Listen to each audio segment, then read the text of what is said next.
Welcome to our deep dive, and today it's all about ideation. You know, that excerpt you sent over from Ideation Mastery, Unlocking Creative Solutions? Right. It's really fascinating. Yeah, Way more engaging than I thought it'd be. It's not just for, business folks.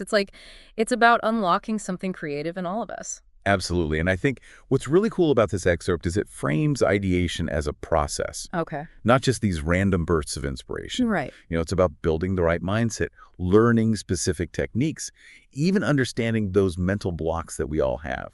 So before we really unpack all of that, can you give me a super quick overview of what we're even talking about when we say ideation? Sure. It feels like one of those buzzwords that gets tossed around a lot. Yeah. But this excerpt really seems to give it a lot more depth. Yeah, you're right. Yeah? It's more than just coming up with ideas. It's a structured process for generating, developing, and evaluating ideas to find real, workable solutions. So it's turning those light bulb moments into something real. Exactly. And, in our world today where everything's moving so fast, that process is more important than ever. Yeah. No matter what you do, whether you're in business tech, the arts, being able to come up with new ideas and adapt is essential. This makes me think about things like design thinking, Mm-hmm. lateral thinking, innovation management. Yeah. Are these all connected to ideation in some way? They definitely are. Design thinking is a broader framework. Okay. And ideation is a key stage within that process. Lateral thinking, that's about approaching problems from unexpected angles, which can be super helpful during, when you're trying to come up with ideas. And then innovation management that often relies heavily on ideation to drive new products and services. Got it. So it's like ideation is the engine that powers innovation across all these different fields. That's a really good way to put it. Mm-hmm. It is the core process that drives creative problem solving in so many areas. Okay, so if we want to get this engine running, how do we actually do ideation? What are the key elements here? So the excerpt highlights two kind of fundamental modes of thinking: divergent and convergent thinking. Right. Divergent thinking, that's about expanding your options, brainstorming freely, exploring every possibility without judgment. So no idea is off limits in the divergent stage. Exactly. You want to encourage that free flow of thoughts. Got it. And then you have convergent thinking, and that's where you start to narrow down those options. Yeah. You evaluate, prioritize, and select the most promising ideas to actually develop further. So it's like finding that sweet spot between unbridled creativity and focused decision-making? Precisely. And the excerpt actually outlines some specific techniques that can help you navigate both of those stages effectively. I love that. I'm all about the practical tools. Yeah. So what are some techniques that people can actually use? I'm particularly interested in anything that helps with those brainstorming sessions where, one person tends to dominate the conversation. Oh, yeah, that happens a lot. Yeah. One technique for that is brainwriting, and that's where everyone just writes down their ideas silently before sharing them with a group. So it ensures everyone has a chance to contribute, Right. even those who might be a little shy or hesitant to speak up. That makes a lot of sense. Yeah. Creates a more level playing field. What about techniques for generating those initial ideas? Anything that helps you break out of typical thinking patterns? There's one that they mentioned called mashup techniques, and it involves combining seemingly unrelated concepts or ideas to spark new possibilities. So you're forcing connections that you wouldn't normally make. Exactly. Interesting. Is there anything that's a bit more structured or systematic? Absolutely. They talk about a framework called SCAMPER. Mm-hmm. Stands for substitute, combine, adapt, modify, put to other uses, eliminate, and reverse. Okay, that's a lot to remember. It is, but it's basically a checklist to prompt creative thinking about an existing product or idea. Okay. So let's say you're trying to improve a bicycle. Okay. Could you substitute one material for another to make it lighter? Mm-hmm. Could you combine it with another mode of transportation? Okay. Could you adapt it for a different use, like carrying cargo? I see. Could you modify the design to make it more aerodynamic? So you're systematically running through these prompts and seeing if they spark anything new. Exactly. And then there's assumption busting, which is all about identifying and challenging those underlying assumptions that might be limiting your creativity. Okay. So going back to the bicycle, what if we challenge the assumption that it needs 2 wheels? Could it have 1, 3, no wheels at all? It's like questioning everything we take for granted. Yeah. Which could lead to some really interesting possibilities. It could, but it can be pretty challenging too, because we get so used to seeing the world in a certain way. Right. But that's where the real innovation happens. Yeah. It's about pushing yourself outside of your comfort zone and questioning what you think. Okay, so we've talked about the techniques, but now I kind of want to see them in action. Does this Yeah. excerpt give any real-world examples of how this stuff actually works? Yeah, it does, and some pretty famous ones. It mentions IDEO, the design firm. Oh, yeah, I've heard of them. They're known for their innovative designs, right? It's exactly. Like they're kind of the poster child for design thinking. One example is how they redesigned the shopping cart. Really? Yeah, like in a really short focus session, they came up with features we kind of take for granted now, like the child seat, the Right. cup holder, all that It's stuff. interesting. It seems so obvious now, but somebody had to think of it. Exactly. And they did it using these principles. Mm-hmm. Another example from IDEO is how they helped a hospital improve the patient experience. Hmm.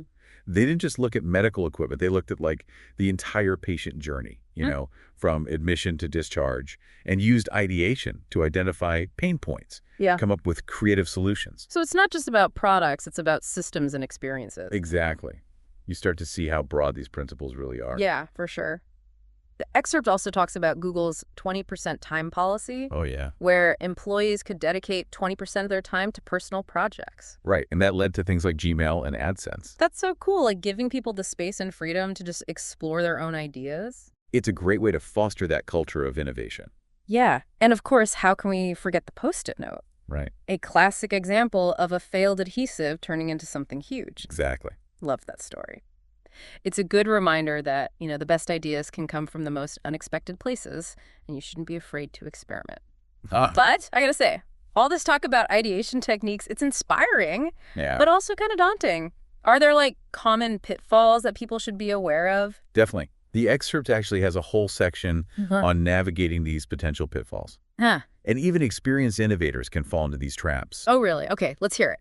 I want to be prepared. Okay, well, one of the biggest ones is groupthink. Yeah. Where everyone in a group just kind of conforms to the dominant opinion, and that just stifles creativity. Oh, yeah, I've been in so many meetings like that. Right. It's like everyone's afraid to rock the boat, Total. and you end up with the same old ideas. Exactly the opposite of what you want with ideation. Exactly. Another pitfall is fear of failure. This can really prevent people from sharing those bolder, more unconventional ideas. I get it. Nobody wants to be ridiculed for suggesting something out there. Right. And sometimes those out there ideas are the ones that lead to the biggest breakthroughs. You got to create a safe space where people feel comfortable taking risks and sharing those kind of crazy ideas. I like that. The excerpt also mentions a lack of structure as a pitfall. Mm-hmm. If a brainstorming session is just a free-for-all, it can be so unproductive. Totally. Yeah. You need a clear framework or process for ideation. You got to guide that creative energy in a productive direction. So true. And then there's also the very practical challenge of time constraints. Like, it's hard to find dedicated time for this stuff. It is. It often feels like a luxury rather than a necessity. Hmm. But this excerpt makes a really compelling case for why it's so essential. Yeah, what about those dominant personalities? Oh, yeah. The ones who always take over brainstorming sessions. They call those out, too. It's Yeah. important to have a skilled facilitator who can make sure everyone gets a chance to contribute, Yeah. that no one feels silenced. And it's important to watch out for premature evaluation. Judging ideas too early can just shut down creative thinking. It's like killing the idea before it even has a chance. Exactly. It's about letting those ideas breathe and evolve before you jump to conclusions. And then there's the issue of fixation, which is the inability to let go of earlier thought patterns. Like you get stuck in a rut. Exactly. You're seeing the same solutions over and over again. Yeah. But knowing about these pitfalls helps you avoid them, right? Absolutely. Yeah. Awareness is the first step. Mm-hmm. Setting ground rules for your ideation sessions is helpful too. Encourage everyone to participate. Discourage negative judgment. Having a skilled facilitator is crucial. It seems like managing the group dynamics is just as important as the ideas themselves. It is. It's about creating that safe space where people feel comfortable taking risks, being creative, and building on each other's ideas. And remember, ideation is an iterative process. Yeah. It's not about finding the perfect solution right away. Mm-hmm. It's about experimenting, refining, and constantly challenging your assumptions. So far, we've been talking about the practical side of things. Right. But what about the theory behind it all? Like, what's going on in our brains when we're in that creative mode? That's a great question. Yeah. And the excerpt does touch on the theoretical foundations of ideation. It mentions fields like cognitive psychology, creativity research, and organizational behavior. Let's dive into that a little bit. I always love the why behind the how. Sure. Well, cognitive psychology that helps us understand how our brains actually process information, solve problems, and generate those sparks of insight. Hmm. It looks at the mental processes involved in creativity. Creativity research dives into the factors that enhance or inhibit our creative potential. Things like intrinsic motivation, divergent thinking, open-mindedness. So it's not just about being a naturally creative person. There Exactly. are things we can do to cultivate our own For creativity. sure. And then there's organizational behavior, which looks at how group dynamics, leadership styles, company culture can either foster or stifle innovation. It's like creativity isn't just an individual thing. It's influenced by the environment we're in. Exactly. It's about creating the conditions that allow creativity to thrive. And the research in these fields is constantly evolving. Yeah. The excerpt even hints at future developments like AI-powered brainstorming tools and virtual reality environments for collaborative ideation. Wow, that sounds futuristic.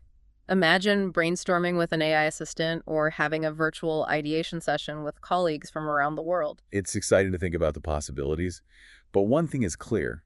The study and practice of ideation are more relevant than ever in our rapidly changing world. Okay, so we've covered so much ground here, defining ideation, exploring the techniques, the real-world examples, even the science behind it all.